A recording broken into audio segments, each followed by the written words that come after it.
Hi, kamusta mga chong ulit? Dito sa ating channel. Well, ano ba yan? No? Pambihira.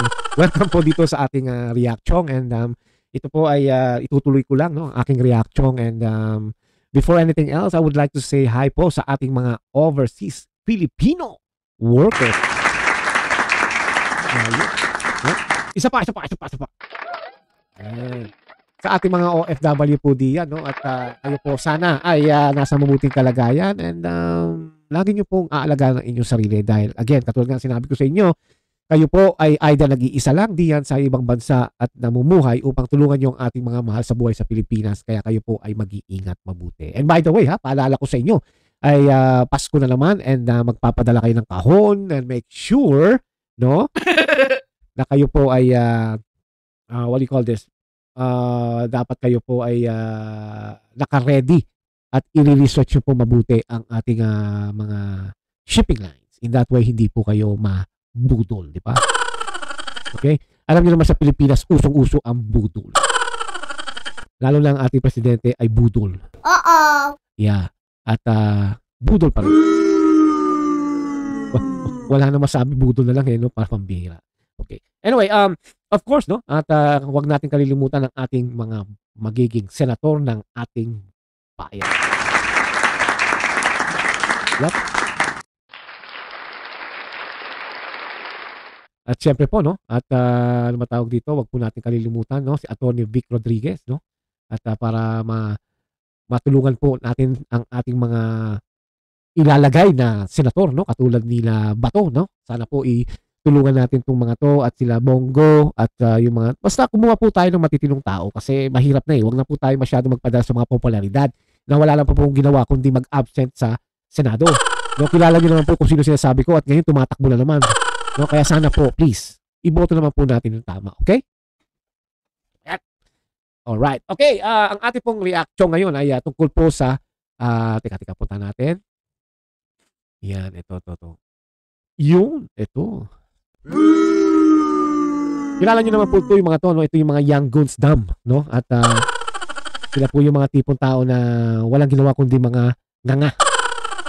And alam nyo mga chong, hindi ko naman sinabi na napakatalino ko o yung mga tao na nagre-react sa mga taong ito. Pero you can tell na may problema at talagang kitang-kita mo ang pagiging bias ng mga hinayupak na to, no?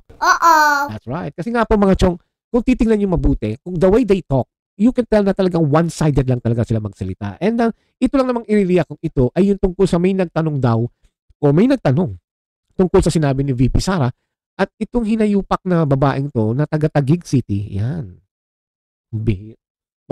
Bastos to Biglang pumasok sa likod ko o Sara pa o whatever. But anyway, kaya ko po sinasabi itong taong to ay ito pala ay congresswoman ng Taguig.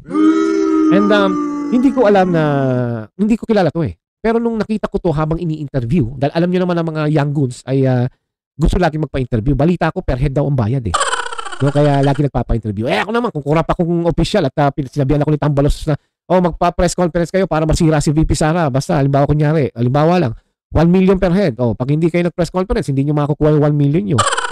Di syempre ako kurap. Talaga magpapa-press conference ko kahit magkwentuhan na lang tayo sa conference room para lang may makita ni Tambalos na nagpa-conference ako, di may 1 million na ako. So anyway, itong taong to, tinignan ko to kung ano ba nagawa nito. May nagawa naman daw, no? At nakatatlong term daw ito sa Taguig City at tumakbo ng congresswoman and balita ko, in-endorse yata rin to ng mga Cayetano.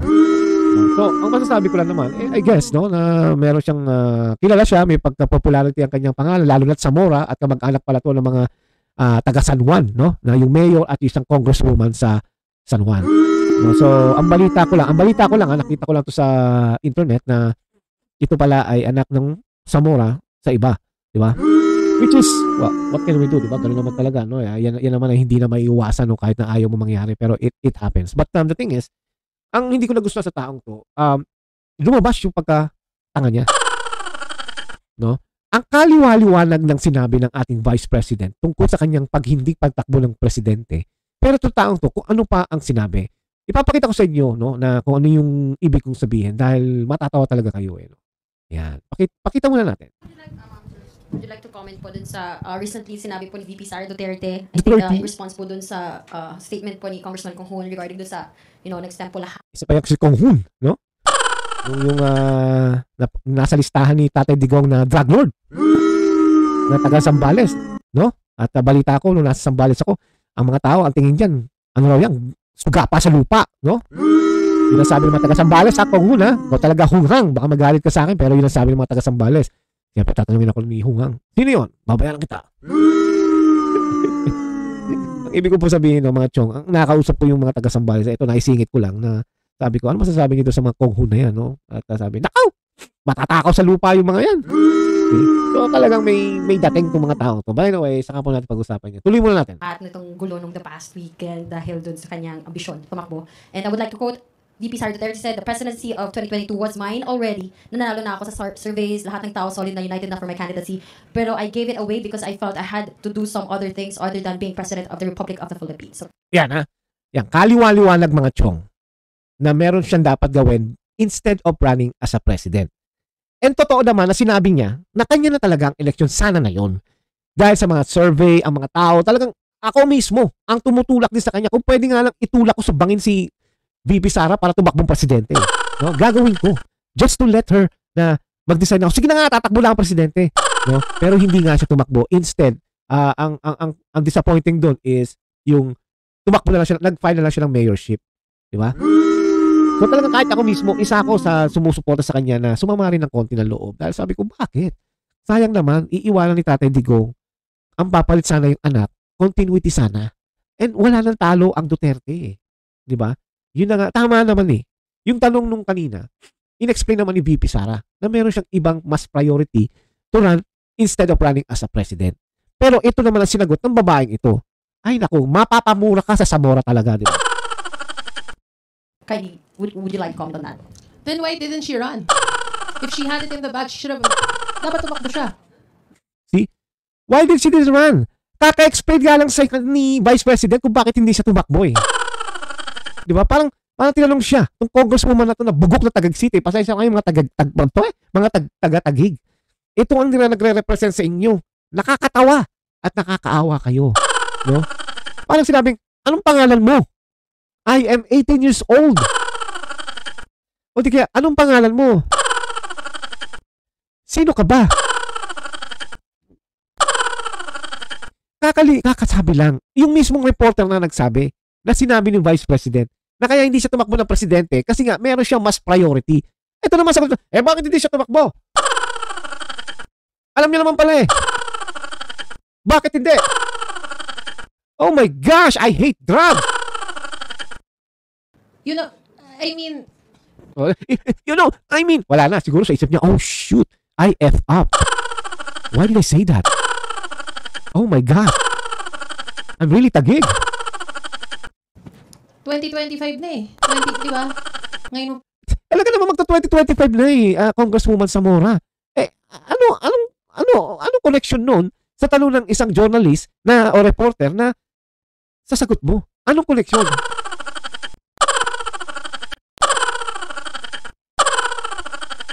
Oh my gosh, Taguig talaga! Pa sasabihin yan, di sana tumakbo siya. Tsaka yung press...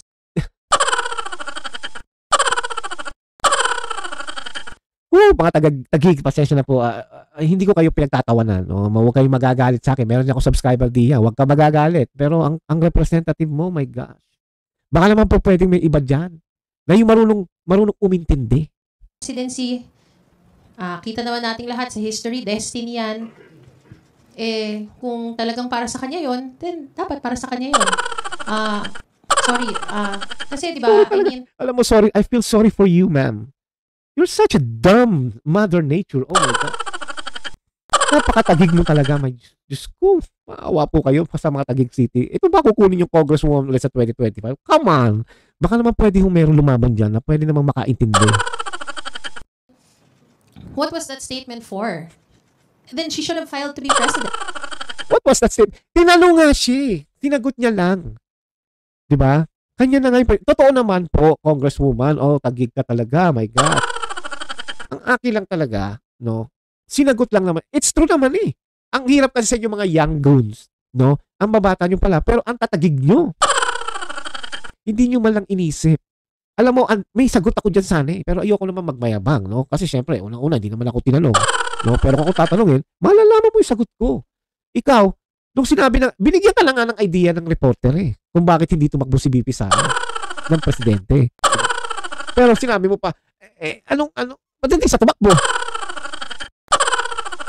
To run for president, but she didn't. She filed to run for vice president, and now she's our vice president. So,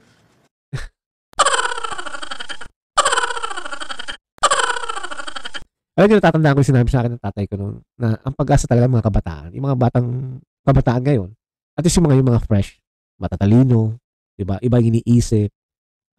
Kapag tumakbo sila sa politiko, ang kanilang iniisip agad is how to help people, diba? Ito hindi. Marami pang kakainin sundalo tuloy. Marami pang kakainin bigas to. Pero she can afford it, no? Kita niyo naman na itsura, no? Oy, I'm not trying to bully her, ha? that's what it is. That's what it is. Yun siya. See, doon pa lang sa mga sagot niyang yun. That's how it is. That's the way it is. Yun siya. It means blanco ang kanyang utak. Di ba? Mga chong, oh my gosh. Tuloy natin, baka meron pa. Ito. Dito ako Would you na. also like to comment on this statement? Ang ganda ng sinabi niya. Yes. Oh, see? Ang ganda ng sinabi niya. Ay, dalawa lang yan . Either, ang ganda ng sinabi mo, napakatanga mo. No? Or, pabor siya dahil nga, bayad sila ni Tambaloslo. And the thing is, look at her. No? Tumawa siya ng ganyan. No? And she is in front of the reporter, the journalist, public, social media. Ang laki pa ng bunganga. But the thing is, ibig sabihin, you are a congresswoman and you should control yourself sometimes. Kung magaganyan ka, doon na lang sa bahay niyo. Diba? Kasi napaka-unprofessional and unetiquette ba yun? Something like that. Parang hindi nag-aral.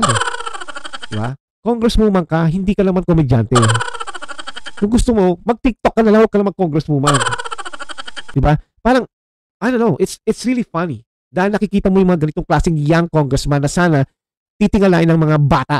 Pero kung makikita ng mga kabataan itong ganito itsura at saka ugali, ano mangyayari? Eh di yung susunod na generation ng mga tatakbo magiging mas, oh my God. I think this is particularly now for the... Yun. Mga chong, ang aking masasabi rito is, bobo talaga, no? Inumpisahan natin kay Gadon, mag-e-end pa rin sa katulad ni Gadon. Kasi mga chong, tinanong ka na binigyan ka na nga ng sagot ng journalist. Mabait yung journalist actually. Doon pa lang pwede mo nang i-summarize o bigyan ng magandang sagot. Di ba? Kasi, alam na kaya hindi tumakbo si VP Sara kasi nga may mas priority siya. Kaya ibinigay niya kay BBM. And tama naman to si Taguig girl. No? Na it's a destiny. Maybe it's not yet her destiny. Maybe talagang ito ngayon ang panahon ni Bangag. Di ba?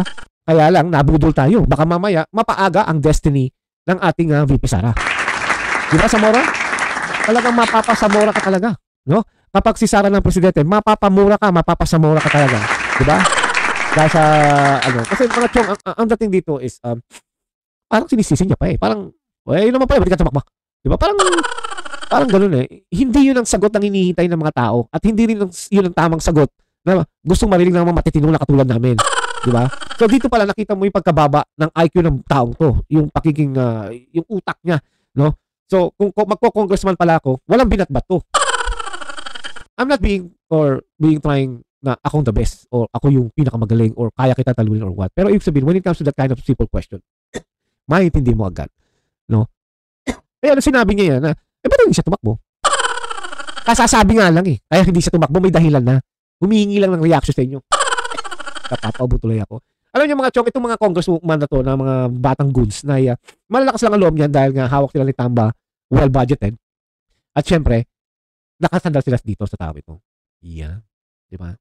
Yan yun. Yan ang dahilan kung bakit kaya ganyan ang mga young goods naman. Malalakas ang loob, syempre. Wala silang paninindigan. Katulad nito. Yan. At syempre, ang talagang presidente ng Pilipinas daw. Di ba? Ito. Mga chong, itong tatlong bugok na to, itong dahilan kung bakit ang Pilipinas ay chaos. No? I don't think it's Sara Duterte. And even though I'm not supporting Sara Duterte, let's say neutral ako, I'm still gonna say it. No, it's not the Sara Duterte. Ako nakikita ko sa mga ginagawa ni Sara Duterte sa mga tao na talagang totoo kanya pagtulong. Pero sa tatlong ito, ang tinutulungan nito kung paano maglabas ng pera papunta sa ibang bansa, no? Di ba? Kaya ang akin lang mga chong, 2025 is coming and may mga bata ito si Bangag. Tambaloslos is running for re-election. At si Lisa, First Lady pa rin. The only thing na pwede natin gawin talaga is iboto natin ng mga tao na hindi sa kanila. No? Ito lang, alam mo, ang tao kasi medyo nagkakaroon ng doubt sa people power eh. I don't blame them. No? Kaya kahit ano pang yaya naman. Kasi, let me just say that a little bit. No? Yung EDSA 1, kung saan yung sinipan nila yung tatay ni BBM, ay halo-halo yan eh. Military, NPA, yung mga grupo. Religious group, especially Catholic. Diba? And then ang EDSA 2, ganun din. No? May mga deal-deal yan. No? Kaya, para sa akin, parang, sige, magpi-people power, sipain natin si ERAP. You know? Pero itong akin, ganyan-ganyan. Diba? Ngayon, itong EDSA 3 sana, ay parang genuine Pilipino talaga na ayaw sa ginagawa ni Bangag. Dahil Bangag nga. Di ba? And walang support ng NPA, walang support ng Catholic. Ganun lang ang nangyayari ngayon. Kaya hindi ganun ka-solid pa sa ngayon. Pero I'm sure, in the long run, no, ang mga tao magre-react na yan. Ang mga tao lalabas na rin yan. Ang akin lang mga chong, huwag tayong masyadong madamot when it comes to this. I'm not saying na madamot kayo sa pagkain sa pera. Ang ibig ko po sabihin ay, this is the right time to show this Bangag administration na kami mga Pilipino, hindi mo pwedeng gawing gago. Diba? Hindi mo pwedeng kaming gawing tanga. Hindi kami bobo. At lalong hindi kami bayad na katulad nyo. Diba? Kami yung mga tipong may prinsipyo. Mahirap lang kami, wala kaming pera, sa kaming squatter, pero may dangal. Yun ang ibig ko sabihin. And the thing is, we need to show them na ang Pilipino talaga naniniwala sa matinong gobyerno. Hindi matino ang ating government, mga chong. They're not. And I'm not saying again na si Sara ay perfecto. Pero siya ang pag-asa. Siya ang pwede magpatuloy ng iniwan ng tatay niya at malamang ay may mas magandang idea ba itong si Sara Duterte kesa kay Tatay Digong. Who knows? Di ba? Kaya nga, hindi nga nakikinig yan sa tatay niya eh. Oh. Pero but the thing is, kahit hindi pa nakikinig ito sa tatay niya, isa ang kanilang prinsipyo na mag-ama. Kundi, tumulong sa Pilipino. Yun ang ibig ko sabihin. Kaya mga chong, I'm not saying na sipain nyo na, tadyakan nyo na sana. Pero ibig sabihin, hanggang kailan po tayo gaganito? Hanggang kailan tayo makikiramdam? And I understand. The Filipino are saying na, people power na naman. Wala na naman yan. Wala, lokohan lang yan. Tapos ganun din ang mangyayari. Wala rin mangyayari. Tuloy pa rin, pareho pa rin ang buhay. I understand. Diba? Kung ayaw, di ganun talaga. Hindi naman natin pwedeng pwersa ng mga Pilipino. Just like they said, they have their own lives. No? May trabaho, may kanya-kanyang buhay. Anong pakik ko dyan? Diba? But the only thing na magkakaisa po tayo is iboto natin yung tama. Just like Tatay Digong said, pag nilagayan kayo ng mga nayupak na yan, tanggapin yung pera, total, sa inyo naman yan, taxpayer tayo. And then, iboto nyo yung tama. At number 1 na dyan sa Senado, si Marcoleta, number 2, si Rodriguez. Ibalik natin si Bato, ibalik natin si Bongo. Di ba? Yun ang ibig ko po sabihin mga chong. Kasi kung ilalagay na naman natin, look at the candidate of the Bangag administration. Si Pacquiao. Si Lito Lapid. Si Soto na naman. Si Bong Revilla. Si Abalos. Ito lang po yung mga taong, do you have to put them back to the Senate? Ano bang ginawa nila? Si Pacquiao, ano bang ginawa niyan? Absent daw lagi ng absent yan. Si Bong Revilla, ano ginawa? Ayuda, nagpapakyut pa. Nadali pa na polish yan, di ba? Bakit hindi naman po tayo maglagay ng taong bago na baka naman po natin subukan ng 6 years? Maawa naman kayo. Mga chong, hindi na kayo eh. Yung magiging anak nyo, apo, yung mga bata pa ngayon na lalaki. Sana man lang makita lang pag lumaki sila, wow. Alam mo, dahil sa tatay ko, ipinaglaban niya yung karapatan natin mga Pilipino, kaya eto tayo ngayon. Maganda ang Pilipinas. Kita mo ang ating presidente, si Sara Duterte. Diba? Ang ganda mangarap, diba? Tapos, ang vice president natin, si Marcoleta. Ganda, mga chong. Dito niya. Tapos, ang Senate President natin, si... Bahala na kayo, men. Di ko pa alam. Diba? Yun ang ibig ko pong sabihin, mga chong. I mean, this is our chance to tell this Bangag administration, hey, we're not dumb. Sa 2025, babaksak kayo. Diba? Kung ayaw nyo ng people power, then what can we do? Sabi nga ni Tatay Digong, wala yan. Kulang yan. Sino pupunta ron? Ako? Ikaw? Tayo lang dalawa? Ibig sabihin ni Tatay Digong, wala pa eh. Hindi hinog. Ngayon, kung magkakaroon talaga ng people power before the end of the year, why not? Kung sisipain natin ng mga bangag, why not? Let's try Tatay Digong tuloy pambihira. Let's try Sara Duterte. Ano ba naman yung hanggang 2028? Di ba? Oh, and then of course, meron siyang re-elect. Oh, kung alam yung pangit yung palatakbo ni Duterte, di maglagay tayo ng bago ulit. Ganun lang naman po yun, di ba? Ngayon, nasubukan na natin ang budol, ang bangag. Ano mga pinakikita sa atin? Kidnapper ang asawa. Oh, adik ang asawa. Oh, magnanakaw yung pinsan. Oh, ano doon? Ang Pilipinas, baksak na. Oh, naglagay pa ng US bases na pwede tayong bombahin ng China if ever. Nakikialam pa ang Russia at North Korea. Paano na yan? Samantalang yung panahon ni Tatay Digong, wala namang ganyan. Tapos, may mga siraulo, Trillanes, Galima, Jokdo. So, our politics in the Philippines are messed up. Let's change it. Mag-umpisa tayo sa 2025. Tambalos na is running for re-election. Sa mga taga, ano ba yan? Tacloban o Leyte? Kayo na bahala. Alam niyo kung gaano kawalang hiya ang congressman niyo. Siguro naman pwede kayo maglagay. Ang balita ko may kandidato si Tatay Digong, yung babae. Nakalimutan ko na yung pangalan niya eh. Why don't we try her? Kung wala siyang kwentang tao, edi sa 2028, sipain niyo ulit. Ibalik niyo sa Tambalos-los. Gano'n lang naman yan eh. Sa Maynila, si Chua, tatakbo na naman. Kaya nga yan na lagi may hearing sa Tuadcom eh. Dahil nga kailangan niya ng pera.